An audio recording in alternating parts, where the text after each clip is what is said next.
गौतम बुद्ध, जिन्हें सिद्धार्थ गौतम के नाम से भी जाना जाता है, उनका जन्म लगभग 563 ईसा पूर्व में नेपाल के लुम्बिनी में हुआ था। उनका जीवन एक प्रेरणादायक कथा है जो आत्मज्ञान और करुणा की गहराई को दर्शाती है। सिद्धार्थ का जन्म एक शाही परिवार में हुआ था। उनके पिता राजा शुद्धोधन ने उनके जीवन को भौतिक सुखों से भरा हुआ बनाने का प्रयास किया। सिद्धार्थ ने राजमहल में हर प्रकार की ऐशो आराम का अनुभव किया, लेकिन एक दिन उन्होंने महल से बाहर जाकर बाहरी दुनिया को देखा। वहां उन्होंने वृद्ध, बीमार और मृत व्यक्ति को देखा, जिसने उनके मन में गहन प्रश्न उठाए। उन्हें यह समझ में आया कि जीवन केवल सुख नहीं है, बल्कि दुख भी एक वास्तविकता है। सिद्धार्थ ने अपने भीतर एक गहरी बेचैनी अनुभव की। उन्होंने परिवार और भौतिक सुखों को त्यागने का निर्णय लिया और एक तपस्वी की तरह जीवन बिताने के लिए महल छोड़ दिया। वह कई गुरुओं के पास गए और विभिन्न तपस्वी प्रथाओं को अपनाया, लेकिन उन्हें सच्चे ज्ञान की प्राप्ति नहीं हुई। अंततः उन्होंने महसूस किया कि कठोर तपस्या से भी मुक्ति नहीं मिलती। एक दिन सिद्धार्थ ने बोध गया में एक पीपल के वृक्ष के नीचे ध्यान करने का निर्णय लिया। उन्होंने ठान लिया कि जब तक वे सत्य को नहीं पा लेते, तब तक वे वहां से नहीं उठेंगे।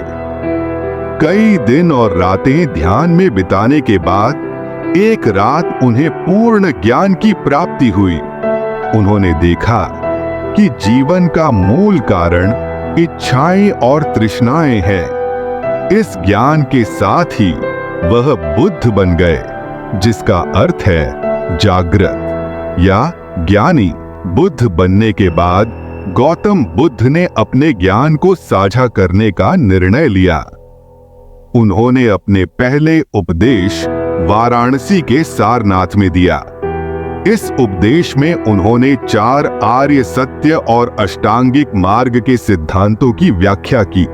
4 आर्य सत्य में बताया गया कि जीवन में दुख है, दुख का कारण है, दुख से मुक्ति संभव है और उसके लिए एक मार्ग है। बुद्ध ने जीवन के प्रति करुणा और प्रेम का महत्व बताया। उन्होंने अपने अनुयायियों को सिखाया कि सभी जीवों के प्रति करुणा रखनी चाहिए और दूसरों के दुख को समझने का प्रयास करना चाहिए। उनके विचारों ने समाज में बड़ा परिवर्तन लाया। उन्होंने जाति, धर्म और सामाजिक भेदभाव के खिलाफ आवाज उठाई और सभी को समान माना। गौतम बुद्ध का जीवन एक महान शिक्षिका के रूप में उभरा, जिसने न केवल स्वयं को बल्कि अन्य लोगों को भी सच्चाई और प्रेम के मार्ग पर चलने के लिए प्रेरित किया। उनके विचार आज भी प्रासंगिक हैं और जीवन की कठिनाइयों से उबरने का एक साधन प्रदान करते हैं। बुद्ध का संदेश है कि सच्चा ज्ञान और शांति हमारे भीतर ही है और हमें इसे खोजने की आवश्यकता है। उनकी शिक्षाएं आज भी हमारे लिए प्रेरणा स्रोत हैं, जो हमें जीवन में संतुलन और समझ प्रदान करती हैं।